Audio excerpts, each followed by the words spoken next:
Mustafa Muhammed ve alihi teyyibine tahirin ve ashabihil muntecebin. Hop. Arkadaşlar şeyinizi mikrofonu kapatın. Orada ses var. Bir zahmet bir Evet. şey söylesek biz açacağız, sonra kapatın yani. Ben de kapatıyorum. Evet. Şimdi imkanı istidadi özetle şöyle özetleyebiliriz. Şunu söyleyebiliriz. İçinde yaşadığımız madde aleminde var olan bütün varlıklarda başka bir şeye dönüşme yetisi vardır. Bu doğa dediğimiz, bu madde alemi dediğimiz madde alemindeki varlıkların tamamında bir potansiyel vardır ve bu potansiyel Seydam, başka bir şeye dönüşebilir anlamındadır. Fiiliyata dönüşebilir. Bu potansiyellerin taşınmasına biz istidat diyoruz. Ve bu potansiyellerin fiiliyata dönüşebilmesine de imkanı istidadı diyoruz. Mesela siz şeyi düşününüz. Bir yumurtayı düşününüz. Tavuk yumurtasını düşününüz. Bu tavuk yumurtasında bir istidat vardır. Bir yeti vardır. Bir potansiyel vardır. Ne potansiyeli? Tavuk olma potansiyeli.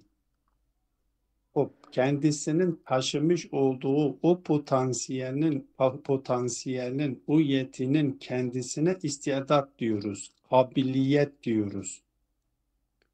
Ama bu potansiyelin tavuğa dönüşebilir olmasına da imkanı istidadı diyoruz. Dikkat edin, o potansiyel taşıyan nesne ki burada yumurtadır.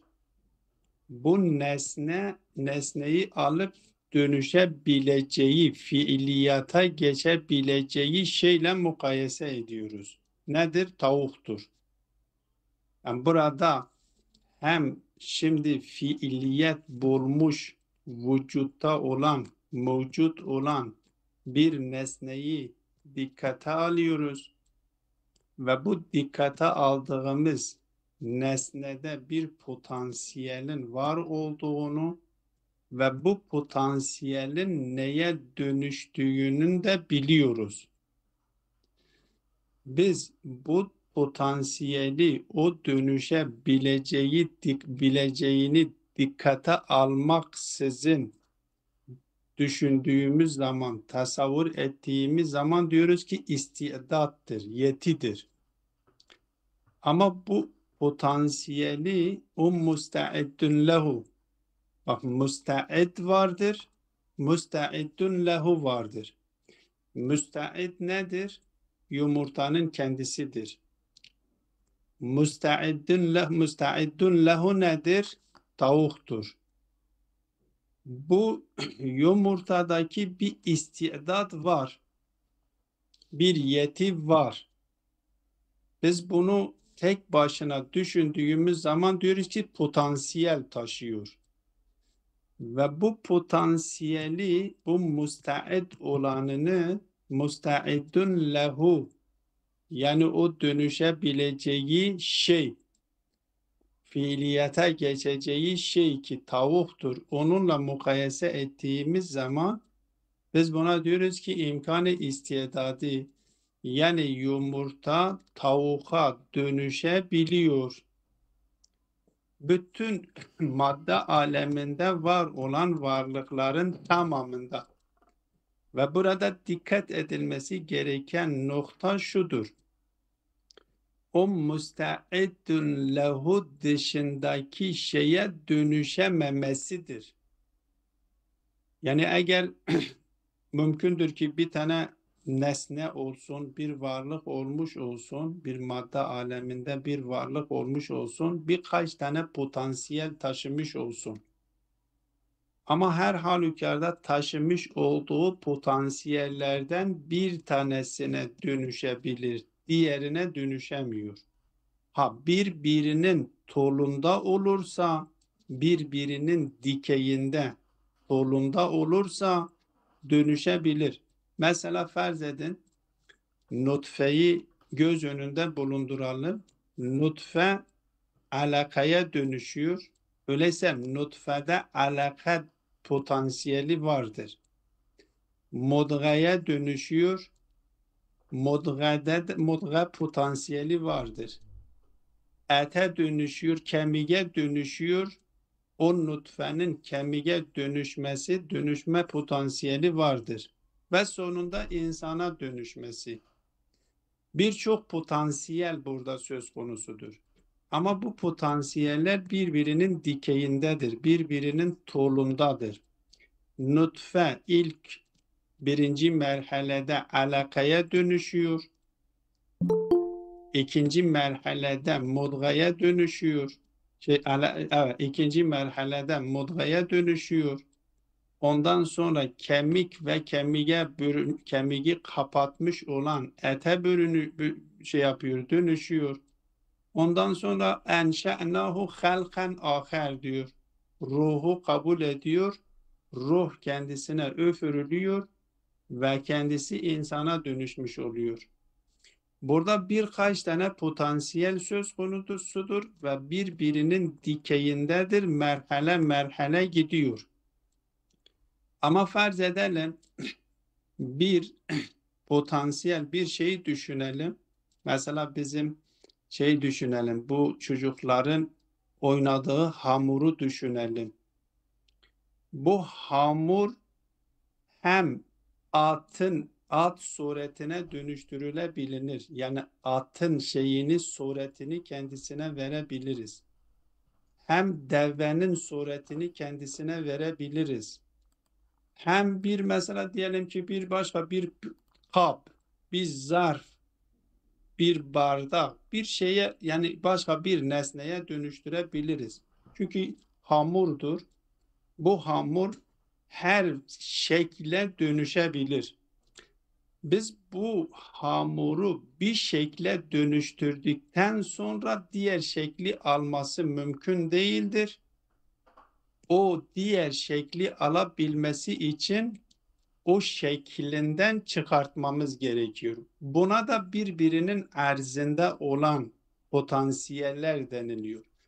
Yani maddede bu hamurda birçok potansiyel vardır. Yani birçok suret kabul edebiliyor.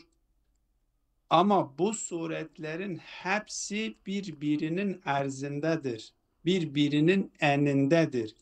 Birisine dönüştüğü zaman diğerine dönüşemez. Buradan anlaşılan bir de noktadaki o farklardan imkan-ı zati ile imkan-ı istidadı arasındaki farkları sayarken o farklardan bir tanesi de burada hemen ortaya çıkıyor ki imkan-ı zati var olmuş olan varlık niteliğini taşıyan şimdi bilfiil olan bir şey onunla vasıflandırılıyor. Yani mevcut olan bir şey o imkanı istidadıyla vasıflandırılıyor. Zihnimizde tasavvur ettiğimiz itibari olan, tahlili, akli olan bir şey vasıflandırılmıyor. Belki dışarıdan mevcut olan bir şey bu imkanı istidadıyla vasıflandırılıyor. İmkanı istidadı denildiği zaman budur ve bir diğer netice buradan hemen bu tariften anlaşılıyor ki sadece madde alemi olan varlıklar için söz konusudur. Madde aleminde var olan varlıklar için bu söz konusudur. Niye? Çünkü mücerred alemindeki varlıklarda potansiyel yeti diye bir şey söz konusu değildir. Onlar mutlak olarak bilfiildir. Potansiyel taşımıyor. istidat onlarda söz konusu. Onlar için müsta'id ve müsta'iddün lehu merhalelerini kendileri için düşünemiyoruz, tasavvur edemiyoruz. Elbette filozofların yapmış olduğu açıklamaya göre. Yani bu bağlamda delil de getiriyorlar ki zaten ileriki derslerde bu konu da işleniliyor. Mücerred alemindeki varlıklar için iki merhale tasavvur edemiyoruz. Birinci merhale müsta'id, ikinci merhale müsta'iddün lehu. Ama madde alemindeki varlıklar için biz bunu düşünebiliriz. Müsta'id ve müsta'id merhalesi, yani potansiyel taşıdığı merhale.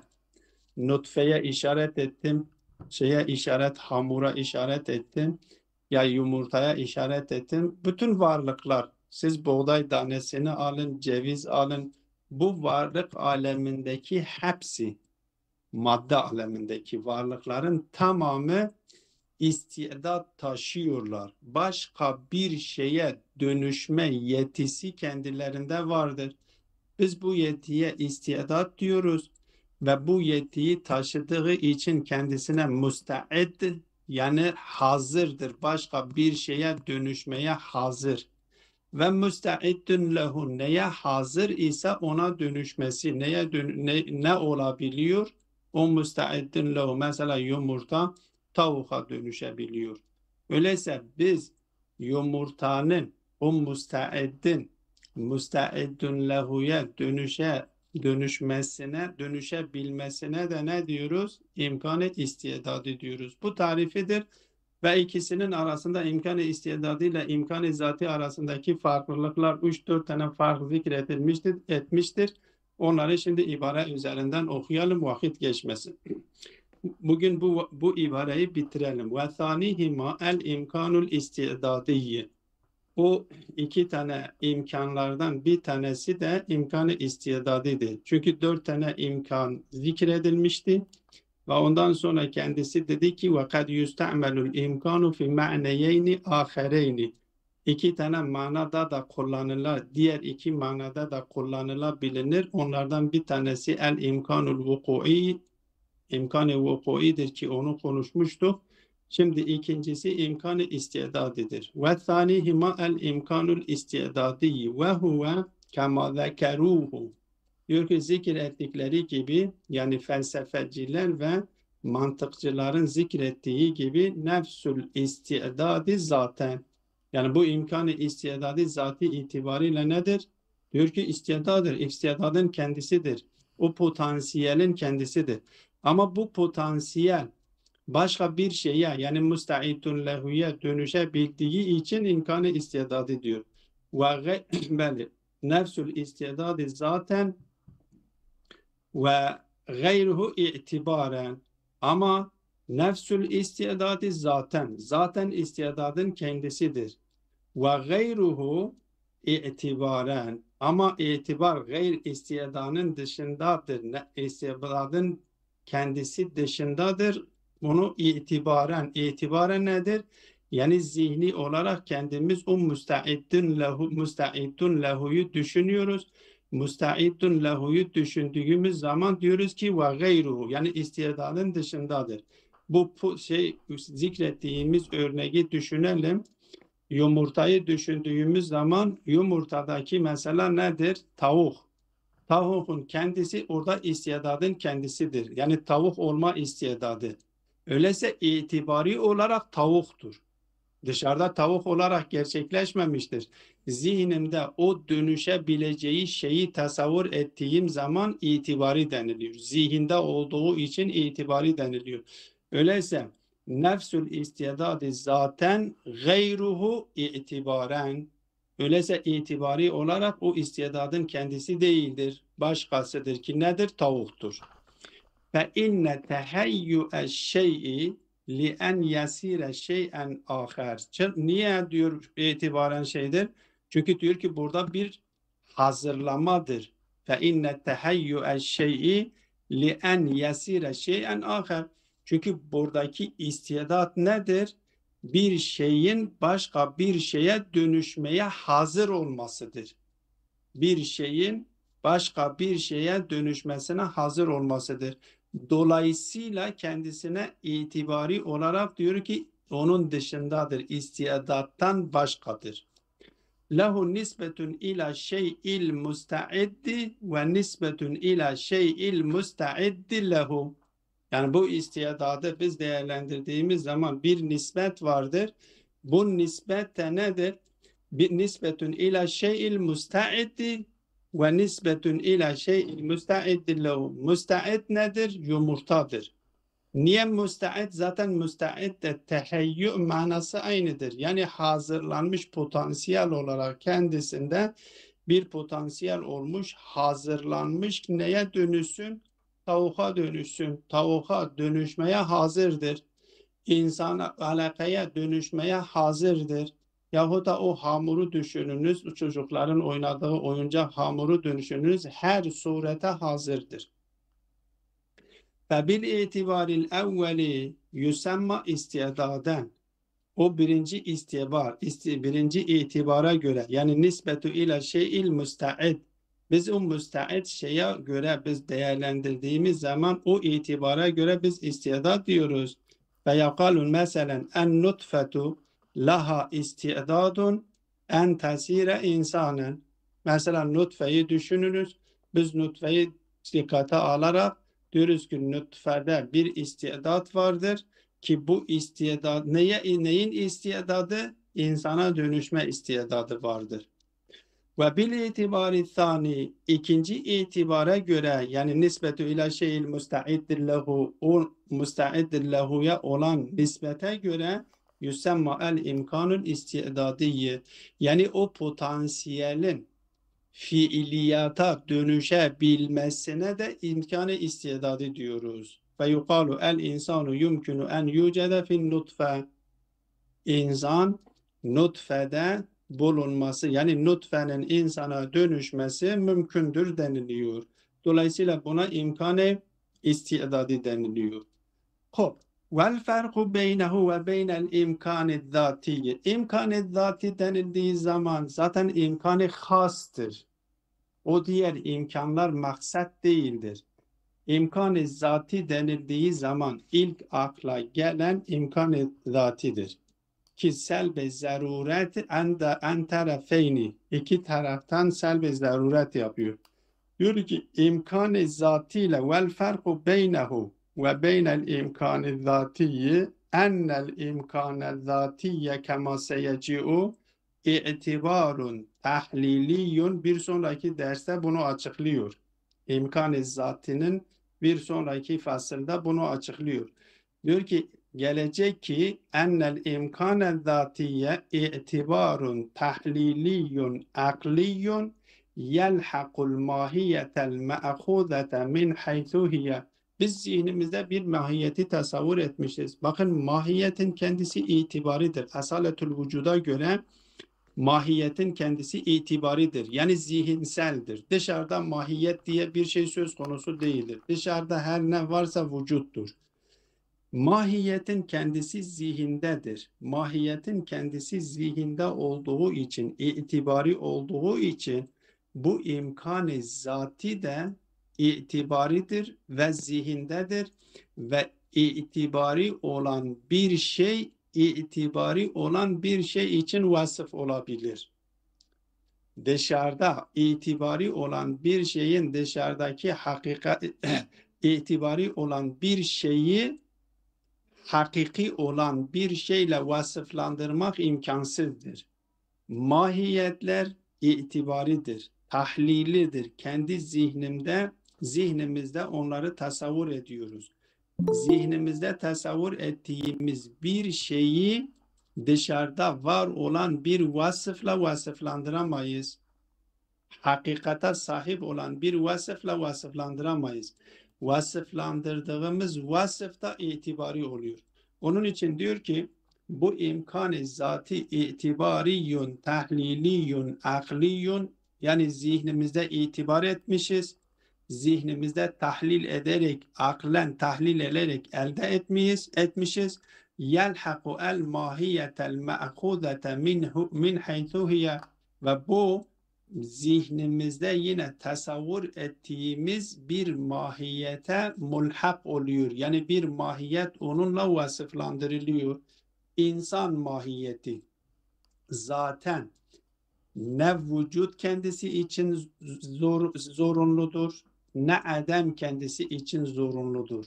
Bu her iki zorunluluğu, her iki zarureti selb etmek zihindedir. Dışarıdaki hakikatler ya mevcuttur ya ma'dumdur. Yani ya vacibul vücud bil gayrdir ya mumteni'ul vücud bil gayrdir. Dışarıdaki hakikatleri mümkünle vasıflandırmak, mümkün-i zatiyle vasıflandırmak imkansızdır. Sadece ve sadece zihnimizdeki olan mahiyeti imkan-ı zatiyle vasıflandırabiliriz. İmkan-ı zatinin kendisi itibari olduğu için, zihni olduğu için zihnimizdeki olanını imkan-ı zatıyla vasıflandırabiliriz. Dışarıdaki var olanlar ya vardır ya yoktur. Varsa illeti onların varlığını irade ettiği için vardır. Öyleyse vacibun bil gayrdir. Yoksa illeti onu irade etmediğinden dolayı var olmamıştır. Öyleyse var olması illeti onu irade etmediği halde, onun varlığını istemediği halde onun var olması muhaldir. Dolayısıyla mumteni bil gayrdir. Dışarıdaki gerçekler var olan haliyle var olmuş olanlar ya vacibe bil gayrdir, yani çünkü ya vücuttur ya ademdir. Eğer vücutta vacibul bil gayrdir, eğer adem ise mumteni'ul bil gayrdir. Dolayısıyla dışarıdaki hakikatler imkan-ı zatıyla vasıflandırılmaları imkansızdır. Diyor ki bu imkan-ı zati zihnimizde akli olarak, tahlili olarak itibar ettiğimiz mahiyet bir mahiyet min haythuhiye. Mahiyet bir ne vücut kendisinde vardır ne adam kendisinde vardır. Bu mahiyetin kendisi bu imkan-ı zatıyla vasıflandırılıyor. Vel imkanul istidadiyye, ama imkan-ı istidadi ise sifetun vücudiyetun itibariyetun değil. Ona imkan-ı zati sifetun itibariyetun tahliliyetun akliyetun yelhaku el mahiyetel ma'hudete min haythu hiye. Ama imkan-ı istidadi sifetun vücudiyetun telhakul mahiyetel mevcudete. Mevcut olan bir mahiyete nedir? Elbette burada mahiyet mevcuttur demesi de yine itibaridir. Yani dışarıdaki bir hakikat onunla vasıflandırılıyor. Fel imkanu zatiyye yelhakul mahiyetel insaniyete, insan mahiyetine mulhak oluyor. Yani insan dediğimiz mahiyet için bir vasıftır. O mahiyette el mehuzete min haythu hiye, yani ne vücut kendisinde var ne adam kendisinde yapmışız, tasavvur etmişiz. Vel imkanul istidadiyye yelhaqun nutfetel vaki'ate fi mecra tekevvünil insaniyye. Ama imkan-ı istidadi neye ilhak ediliyor? Yani neyin vasfıdır? Diyor dışarıda gerçekleşmiş var olan o nutfeye ilhak olmuş. O nutfenin vasfıdır. O nutfe de nedir? El vaki'ate fi mecra tekevvünil insani. İnsana dönüşme mecrasına girmiştir. O nutfe ki insana dönüşme mecrasına girmiş, o nutfenin vasfıdır. Hangi nutfe insana dönüşme mesirine girmiş? Annenin rahmine girmiş olan nutfe. Dışarıya atılmış olan o istidadı yitirmiştir. O artık insana dönüşme istidadı kendisinden yok ediliyor. Ama annenin rahmine yerleştirilmiş olan o nutfe insana dönüşme mecrasına girmiştir. Dolayısıyla annenin rahmine yerleştirilmiş olan nutfe ki vücuttur, dışarıdadır, annenin rahmindedir. O annenin rahminde mevcut olan nutfe bu imkanı istidadı ile vasıflandırılıyor. Dolayısıyla imkanı istidadı vücutsal olan, dışarıda gerçekliği olan bir gerçeğin vasfıdır. Ama imkanı zati ise zihinde tasavvur edilmiş, tahlil ile elde edilmiş mahiyetlerin vasfıdır. Hop, bu ikisinin asıl şeyi budur, asıl farkı budur. Ama buna binaen bir üç tane fark daha zikrediliyor. Velidhalike yani bu üç tane zikredilen üç tane fark bu zikredilmiş olduğu farka binaendir. Velidha kanel imkanul istidadi kabilen lişiddeti ve za'fi. Bundan dolayı yani imkanı istidadi dışarıda var olan bir hakikatin vasfı olduğundan dolayı kabilen şiddeti ve zaafi, şiddet ve zaafla vasıflandırılabilir. Ve imkanu tahakkukil insaniyeti fil alakati akva minhu fin nutfeti. Mesela o nutfeyi dikkate alalım. Annenin karnına yerleştirilmiş, annenin rahmine yerleştirilmiş olan nutfe daha nutfedir. O nutfenin insana dönüşmesindeki mesafe alakaya dönüşmüş, alakadan insana dönüşmesindeki mesafeden daha uzaktır. Bu mesafeleri dikkate aldığımız zaman diyoruz ki alaka insan olmaya daha yakındır. Neye oranla? Nutfenin insana dönüşmesine oranla. Nutfenin insana dönüşmesi daha uzaktır. Neye göre? Alakaya göre, mudgaya göre. Bu birbirinin tolunda olan bu merhaleleri dikkate aldığımız zaman bu merhaleler üzerinden biz bu imkanı istidadıyı şiddet ve zaaf ile vasıflandırabiliriz. Ama bihilafil imkanı zatide böyle bir durum söz konusu değildir. Şiddet ve zaaf ile vasıflandırılması söz konusu değildir. Dedik imkanı zati zihnimizdeki olan bir mahiyeti itibar etmişiz. Zihnimizde bir mahiyeti tasavvur etmişiz ve o mahiyet bir mahiyetun la mevcudetun ve la ma'dumetun. Vücuda oranı ve ademe oranı eşit mesafededir. Hem vücut çünkü selb-i zarureten yapıyor. Selb-i zarureten yaptığından dolayı ikisinin arasındadır ve her iki tarafa oranı eşittir. Ne kadar vücut olabiliyorsa o kadar adem de olabilir. Ne kadar adem olabiliyorsa o kadar vücut olabilir. Orada bir mesafe diye bir şey söz konusu değildir. O mesafe söz konusu olmadığından dolayı imkan-ı zatiyi şiddet ve zaafla vasıflandıramıyoruz. O evleviyetin batıl oluşu da bundan dolayıdır. Bu birinci şart, birinci fark.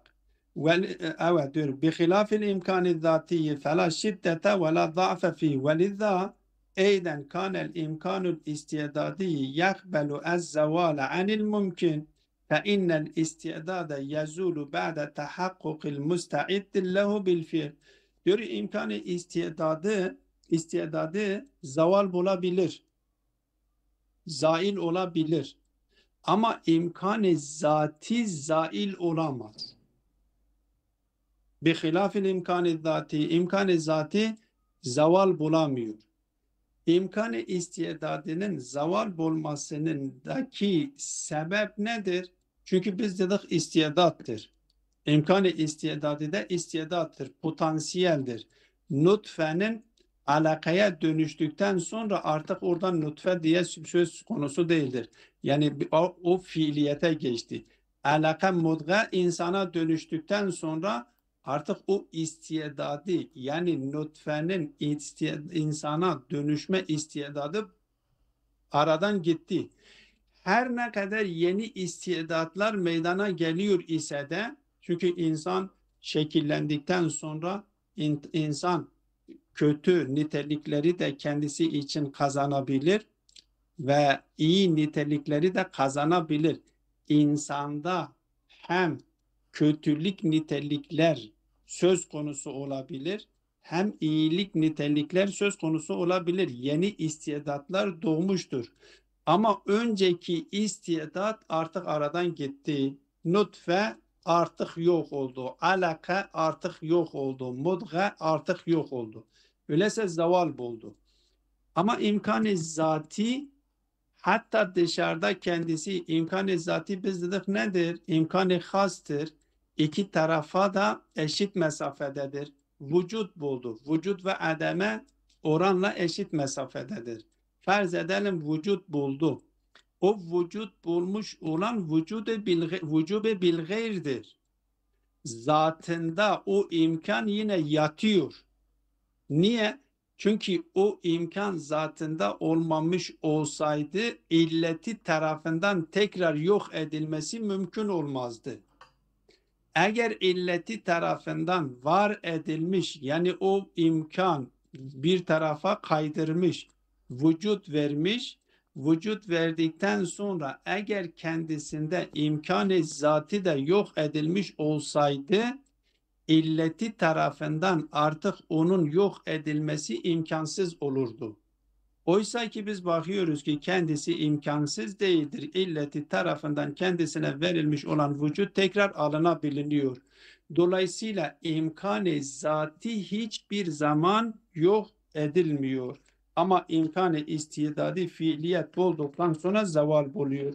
Onun için diyor ki بِخِلَافِ الْاِمْكَانِ الذَّاتِي فَاِنَّهُ لَازِمُ الْمَاهِيَ هُوَ مَعَهَا حَيْثُمَا تَحَقَّقَتْ. Nerede gerçekleşiyor, nerede olursa olsun imkan-ı zati kendisiyle birliktedir. Üçüncü, o birinci farkın devamında üçüncü bir fark çıkarıyor. Ve liza eyden kanel imkanul istidadiye ve mahalluhu el maddetu bi ma'nel a'am. İmkan-ı istidadi ki yeri de madde bi manayı a'amdir. Yeteayyenu ma'ahul mumkinul musta'iddu lehu.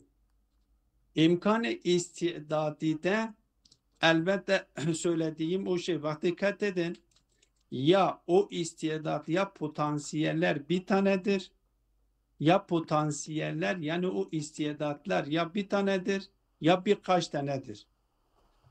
Eğer istidatlar birkaç tanedir, ya birbirinin tolundadır, yani birbirinin dikeyindedir, ya birbirinin arzindedir, yani birbirinin enindedir. Ama birisine dönüşüyorsa diğerine, eğer arzinde ise birisine dönüşüyor, diğerine dönüşmüyor. Ve bu istidat imkanda, mümkün-i istidadide de müsta'id, özellikle o birbirinin dikeyinde olan hangi müsta'iddun lehu'e döneceği bellidir. Ki mesela biz nutfede diyoruz ki imkan-ı istidadı vardır. Ne istidadı vardır bellidir. İnsan olma istidadı vardır. Ama imkan-ı zati vücut ve ademe oranla eşit olduğundan dolayı biz kendisi için baştan hangisini tayin edeceğimizi bilmiyoruz. Vücut mu kendisi için gerçekleşiyor? Adem mi kendisi için gerçekleşiyor? Biz illetinden haberdar olmadığımızdan dolayı, ki o istikbali, imkanı istikbalide de buna işaret edilmişti. Biz illetinden haberdar olmadığımız için ve illeti tarafından hangi tarafı kendisine seçiliyor bilmediğimizden dolayı onun kendisini biz bilmiyoruz neye dönüşeceğini baştan. Vücuda mı dönüşecek, ademe mi dönüşecek biz bilmiyoruz. Ama imkanı istidadı da biz o istidadın neyin istidadı olduğunu biliyoruz. Neyin istidadı olduğunu bildiğimiz için öyleyse onun için bir şeyi tayin edebiliyoruz. Diyoruz ki nutfen insana dönüşebilir. Dolayısıyla diyor ki kanel imkanul istidadiyyi yeteayyenu ma'ahu el mumkinul müsta'iddu lehu, o kendisi için müsta'id olmuş mümkünü ne yapabiliriz? Tayin edebiliriz. Kel insaniyetilleti testa'iddu laha el madde, ki o nutfe onun için hazırlanmıştır. Bi hilafil imkanı zatiyillezi fil mahiye, ama mahiyetteki olan imkan-ı zatı öyle değildir. Fe innehu la yeteayyenu ma'ahu laha el vücudu ev'l adem. Ne vücut kendisi için belirtebiliriz, ne adem kendisi için de belirtebiliriz. Çünkü kendisinin vücuda ve ademe oranla mesafesi eşittir. Hangi tarafa kayacağını biz bilmiyoruz. İlleti tarafından biliniyor ve illetinden de bizim haberimiz yoktur. Hop. Böylelikle imkanı istidadi ve imkanı istidadi ile imkanı zati arasındaki farkları öğrenmiş olduk. Burada son cümlede, son satırda imkanı istidadi ile imkanı vuku'i arasındaki bir farka da işaret ediyor ve fasıl bitiyor. Diyor vel farku beynel imkanil istidadi vel vuku'i. Çünkü bazıları bunu karıştırıyorlar. İmkanı istidadi ile imkanı vuku'i birbirine karıştırıyorlar. Diyorlar ki bunun ikisinin arasında fark yoktur. Allama geliyor burada diyor arasında bir fark vardır. Fark da budur. Ennel istidadiye innema yakunu fil maddiyati, zaten işaret ettik. İçinde bulunduğumuz madde aleminde geçerlidir imkanı istidadi. Ama imkanı vuku'i, çünkü imkanı vuku'i selbe imtina yapıyor. Ya ister imtina zati olsun, ister imtina gayri olsun. İmkan-ı vuku'inin özelliği selbi imtina tarafı muvafıktan yapıyor. O imtina zati olmuş olsun, imtina vuku'i olmuş olsun. Önemli değildir. Ama her halükarda imkan-ı vuku'i selbi imtina mutlakan imtina-i zati ve imtina-i gayri yapıyor. Bu selbi imtina yaptığı için bu geneldir, amdır. Yani vücut bulması diyor tarifinde bunu söylemiştik ki ma la yelzemu min vuku'ihi el muhalu. İmkan-ı vuku'inin tarifi nedir? Ma la yelzemu min vuku'ihi el muhalu. Kendisinin vuku'uyla bir muhala neden olmuyor. Bu hem mücerred alemindeki varlıklar için geçerlidir, hem madde alemindeki varlıklar için geçerlidir. Öyleyse imkan-ı vuku'inin geçerli olduğu alemler daha geniştir. Hem alem-i mücerreddeki varlıkları kapsıyor, hem madde alemindeki varlıkları kapsıyor. Ama imkan-ı istidadi sadece ve sadece madde alemindeki varlıkları kapsıyor. Bu ikisinin arasındaki fark da budur. Ve sallallahu ala Muhammed